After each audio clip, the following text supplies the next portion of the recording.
தமிழ் திரையுலகின் மிகப்பெரிய வெற்றி படங்களில் படையப்பா ஒரு முக்கியமான இடத்தை பெற்றிருக்குங்கிறது நம்ம எல்லாருக்கும் தெரியும். இந்த படத்தினுடைய ரிலீஸ் வருகிற 12/12/2025 ரிலீஸ் பண்ண போகிறாங்கங்க.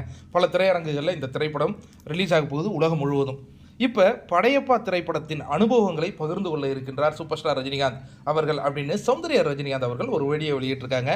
அது இன்று மாலை 6 மணிக்கு ஒளிபரப்பு செய்யப்படும் அப்படின்னும் அவங்க ரிவீல் பண்ணியிருக்காங்கங்க. அதாவது படையப்பா திரைப்படத்தை பொறுத்த வரைக்கும் சூப்பர் ஸ்டார் ரஜினிகாந்த் அவர்கள் தான், அவருடைய ப்ரொடக்ஷனே கிட்டத்தட்ட அவங்க தான், அதேமாரி கதை எல்லாமே இவர் தான்.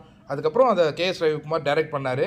ரொம்ப அற்புதமான ஒரு படைப்பாக, அதாவது சில படங்களை நம்ம பார்க்க நமக்கு திகட்டாதுன்னு சொல்லுவாங்க இல்லையா, அதில் படையப்பா ஒரு முக்கியமான திரைப்படமாக இன்றளவும் சூப்பர் ஸ்டார் ரஜினிகாந்த் அவர்கள் ரசிகர்களால் கொண்டாடப்பட்டு கொண்டு இருக்கும் திரைப்படங்கிறது நம்ம எல்லாருக்குமே தெரியும். அந்த அனுபவங்கள், படையப்பா திரைப்படம் உருவாகும் அனுபவங்களை சூப்பர் ஸ்டார் ரஜினிகாந்த் அவர்கள் இன்று மாலை 6 மணி அளவில் பகிர்ந்துக்க இருக்கிறார். கண்டிப்பாக யாரெல்லாம் வெயிட்டிங்கில் இருக்கீங்க அப்படிங்கிறத கமெண்ட்டில் எங்களுக்கு